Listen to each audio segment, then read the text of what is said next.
উনি যখন বয়ান করতেন, ওনার বয়ান শোনার জন্য হাজার হাজার মানুষ চলে আসতো। উনি বয়ান করতেন, নিয়মিত বয়ান করতেন। দিল্লিতে কখনো যদি তিনি বয়ান করতেন, মানুষ যখন জানতো যে আজ মৌলভী আব্দুল আজিজ কা বয়ান হ্যায়, মানুষ যখন জানতো যে আজকে মৌলভী আব্দুল আজিজের বয়ান আছে, দূর দূরান্ত থেকে মানুষ চলে আসতো। তিনি সাধারণত দিল্লির জামে মসজিদে বয়ান করতেন। দিল্লির জামে মসজিদে যেখানে তিনি বয়ান করতেন, দিল্লির জামে মসজিদটা ছিল মাটি থেকে 30টা সিঁড়ির উপরে, সেখানে ছিল মসজিদের ফ্লোর।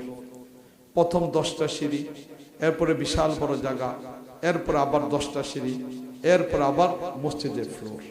তাহলে মসজিদটা মাটি থেকে 30টা সিঁড়ির উপরে, সেখানে মসজিদের ফ্লোর ছিল। মসজিদে ঢোকার জন্য 4টা গেট ছিল। মসজিদের ভিতরের জায়গাটা কম ছিল।